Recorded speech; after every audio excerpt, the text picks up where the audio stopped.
Nigeria, over the years, became some source of transit and destination country for women and children subjected to trafficking in persons, including forced labor and forced prostitution. Trafficked Nigerian women and children are recruited from rural areas within the country's borders for involuntary domestic servitude and sexual exploitation, and boys for forced labor in street vending, domestic servitude, mining, and even begging. Most of these Nigerian women and children are taken from Nigeria to other West and Central African countries, primarily Gabon, Cameroon, Ghana, Chad, Benin, Togo, Niger, Burkina Faso, and the Gambia for the same purposes. Children from West African states like Benin, Togo, and Ghana, where Economic Community of West African States rules allow for easy entry, are also forced to work in Nigeria, and some are subjected to hazardous jobs in Nigeria's granite mines. It's exciting because I come to meet new people, and sometimes it helps me while away my pain. Nigerian women and girls are taken to Europe, especially to Italy and Russia, and to the Middle East and North Africa for forced prostitution.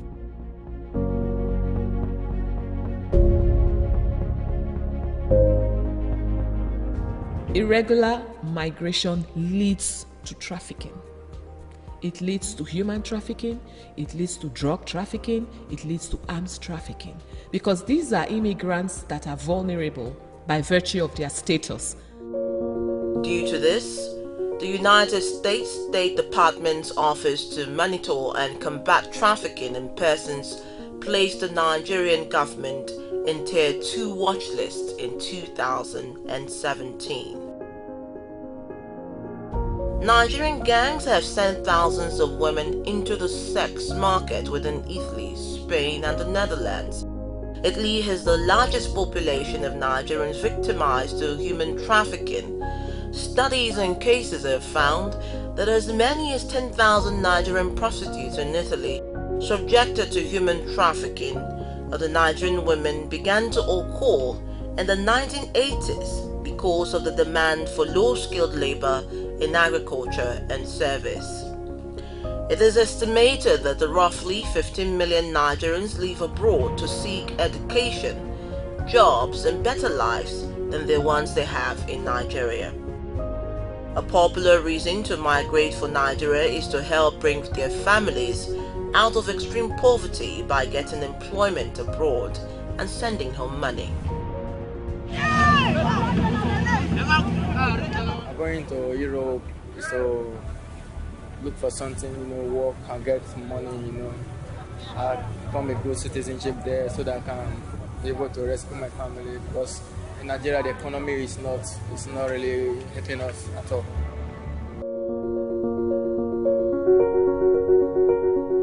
The Nigerian government, burdened by the high rising case, and agencies, including NGOs worried about this, looked at a bill to penalize and stop trafficking, which led to the establishment of NAPTIP. The National Agency for the Prohibition of Trafficking in Persons, NAPTIP, was created on 14th of July 2003 by the Trafficking in Persons Prohibition Enforcement and Administration Act 2003. The agency became the federal government of Nigeria's response to addressing the scourge of trafficking in persons.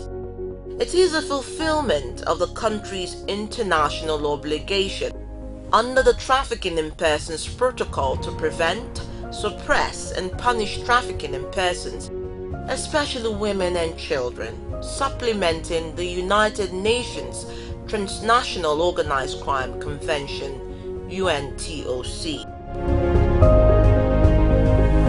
We get a lot of support from our international partners, technical support, a lot of capacity building. They've been able to train a lot of our officers in the area of investigation and prosecution, which is very crucial for to our work.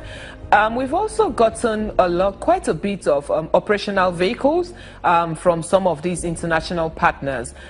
Now, Nigeria became a signatory to the Transnational Organized Crime Convention and its Trafficking in Persons Protocol on 13 December 2000. Article 5 of the Trafficking Protocol enjoins state parties to criminalize practices and conduct that subject human beings to all forms of exploitation, which includes in the minimum sexual and labor exploitation. Now, Nigeria continues its efforts to protect trafficked victims. In 2009, police, customs, immigration, and NAPTIP officials systematically employed procedures to identify victims among high-risk persons, such as young women or girls traveling with non-families. Data provided by NAPTIP reflected a total of 1,109 victims identified and provided assistance at one of NAPTIP's 8 shelters throughout the country during the reporting period. 624 were cases of trafficking for commercial sexual exploitation and 328 for labor exploitation in 2009.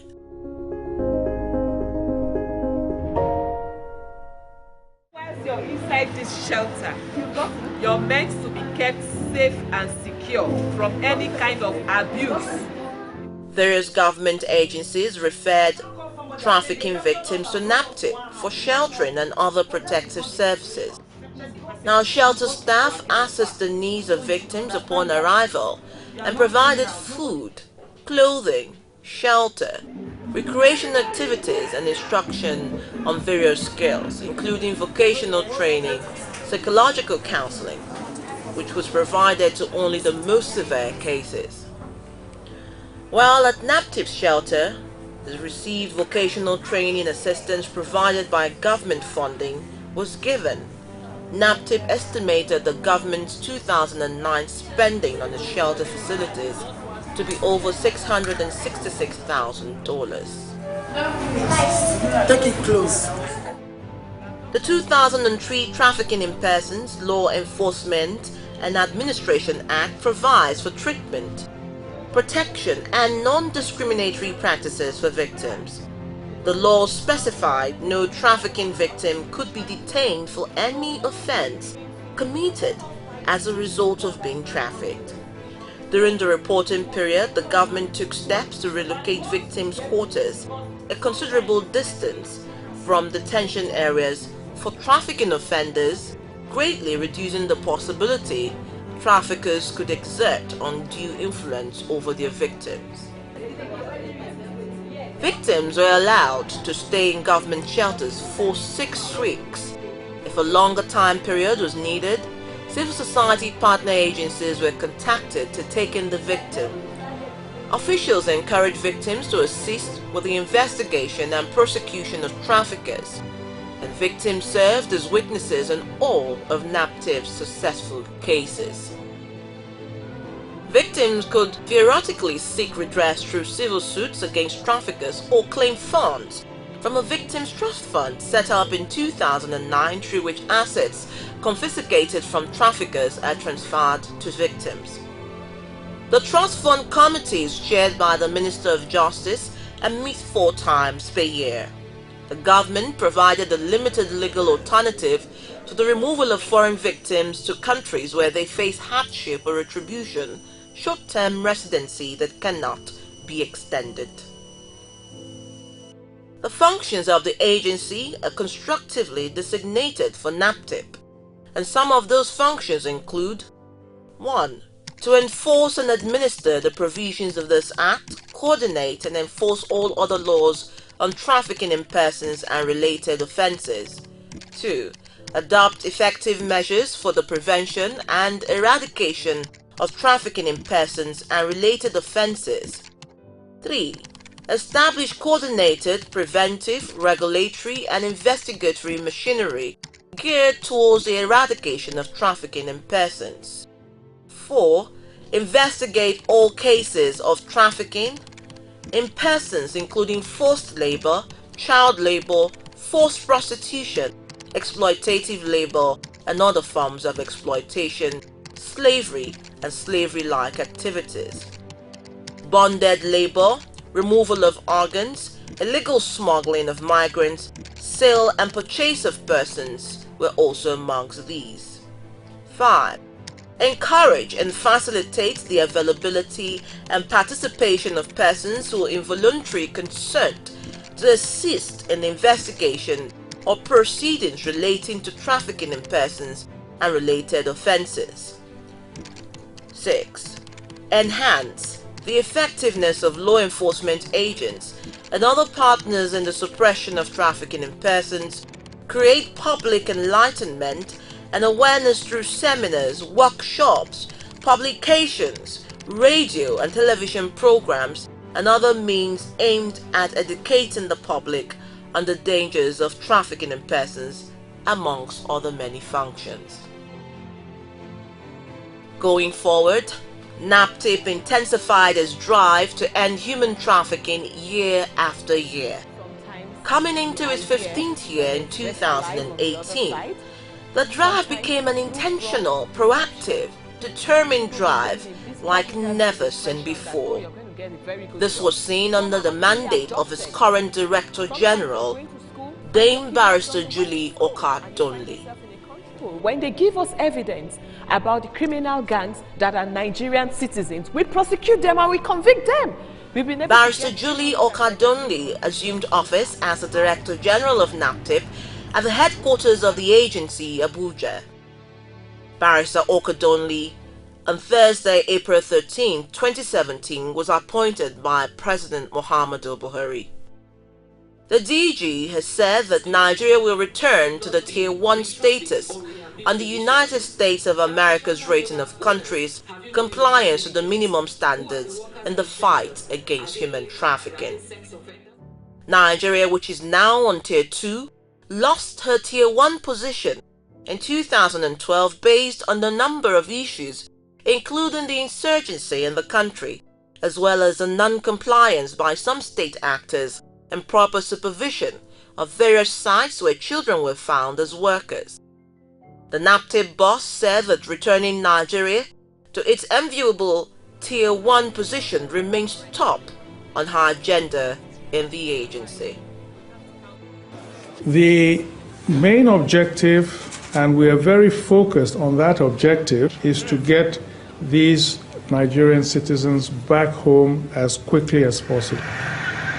Over 400 came in, and we're expecting another 500 today, about 1,000 roughly today.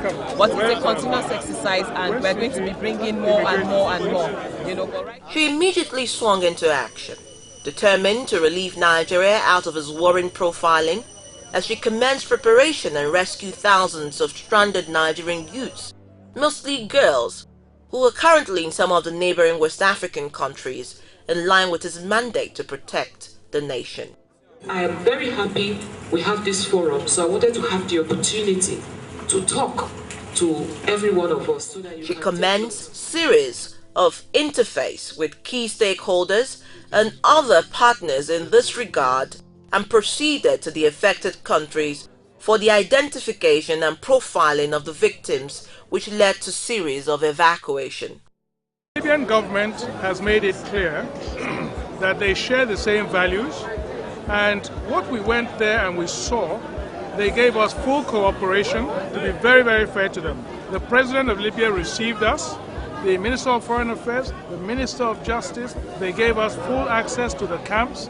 It's true, there are Libyans, and they themselves admit that there are Libyans, just like there are Nigerians even in Libya, engaged in criminality, who are trafficking in Nigeria.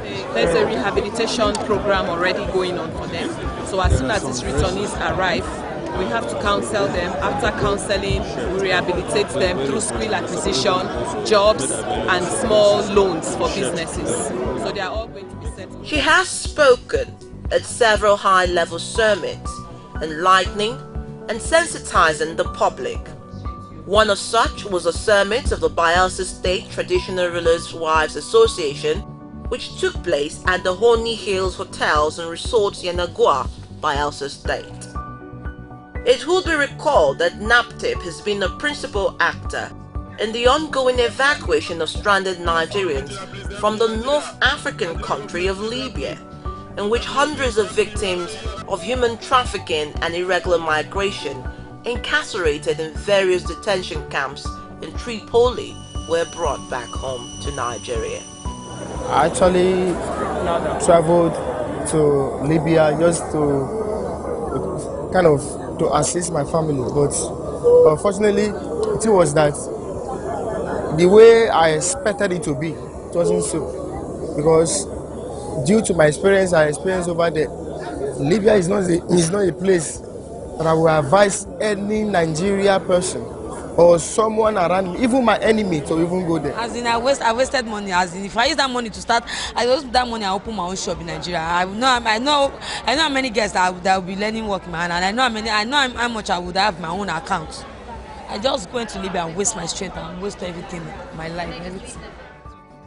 Investigation revealed that thousands of victims of human trafficking and regular migration are currently stranded in the neighboring West African countries of Mali, Togo, Ghana, and others on their way to Europe. In view of this, she called upon the tour operators, travel agents, and airline operators to note their responsibilities as spelled out under Section 35 of the Trafficking in Persons Prohibition Enforcement and Administrative TPA Act 2015, which regulates the activities of tour operators and travel agents with respect to curbing the crime of human trafficking. The agency acknowledges the magnitude of the menace of TIP as a collective obligation which must be done by the federal, state and local governments, as well as the civil society and the organized private sector. Now, to enhance a more expansive route towards dealing with this, the National Agency for the Prohibition of Trafficking in Persons, NAPTIP, and the International Criminal Police Organization, Interpol, agreed to forge an alliance in the fight against trafficking in persons, especially those across the nation's borders. Interpol is an intergovernmental organization facilitating international police cooperation across the globe, cutting across 190 countries. I came here to Benin for a function. I thought I was not going to leave here without paying a courtesy call to you. And I want to thank you. The Director General of NAPTIP, Barrister Oka Julie Donley, in February 2018, led a team of NAPTIP officials to the Oba of Benin to enlist the support and that of the Benin Traditional Institution in the fight against human trafficking, bearing in mind the endemic nature of the kingdom in human trafficking. She complained to the royal father about the activities of native doctors, also known as juju priests, in Benin, who administered oaths on victims of human trafficking, and stressed that the activities have made it somewhat difficult in winning the war against human trafficking for NAPTIP. We'll do our best. I've taken note of what you have said about these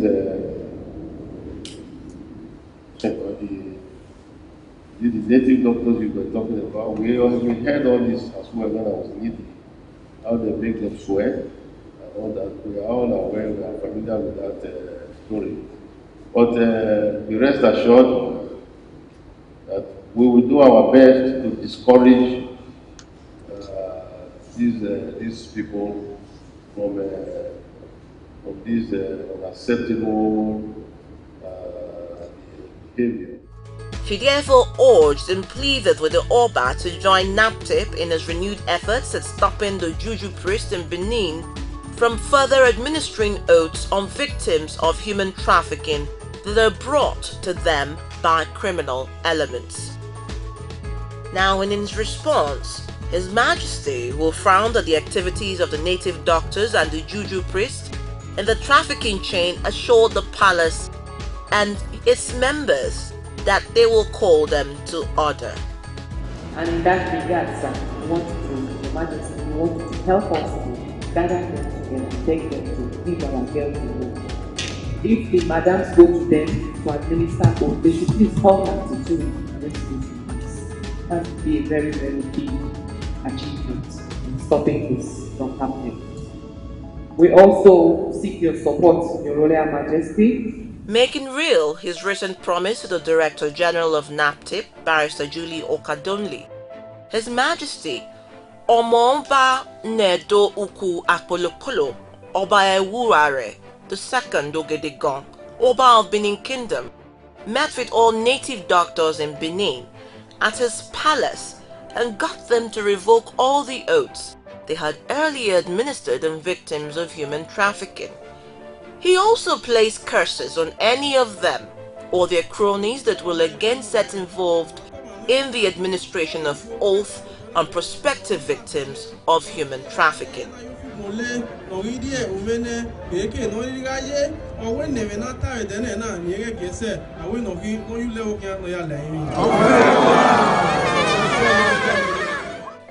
Barrister Julie Okadonli, Director General, National Agency for the Prohibition of Trafficking in Persons NAPTIP, said no fewer than 13,000 trafficked persons have been rescued by the agency. Okadonli disclosed this in an earlier interview with the correspondent of the news agency of Nigeria in New York at the premiere of a movie about human trafficking in Nigeria. The movie Mrs. Adams, which premiered at the Nigerian House, came at a time Nigerians and Africans were taking the perilous Mediterranean sea route to Europe and was produced by Queen Blessing Itoa. You must partner with every country you can think of, to make sure that these illegal immigrants do not become victims of trafficking. Collaborating with other agencies has been the focal template in ensuring this evil is reduced. NAPTIP is in partnership with several bodies and organizations, from the Ministry of Foreign Affairs, FIDA, the British government, the European Union, security agencies, and other affected countries. The DG made a sober reflection on the issue of human trafficking using the Libyan case, and she said, and I quote, "The Libyan crisis has opened our eyes to understand that a lot of our young men and women that set out to travel to Europe did not make it to Europe. Rather, they are stuck in various detention camps scattered all over the war-torn Libya. Their living conditions are nothing to write home about, as I saw when I went there, and some of them are sold as commodities in the market." I have friends that died when they wanted to cross to Europe, Italy. I lost like 5 of my friends in Libya. She said Nigeria will not rest on its oars until this is nipped in the bud. The issue of the human trafficking in Nigeria will be nothing but history in years to come, as she pledged. It is not over until it is over. In its 15th year and counting, NAPTIP continues to show forth its determination to set the pace for Africa and to reclaim Nigeria's brand as a country where its people come first and the value for human dignity is priority and the right of every Nigerian.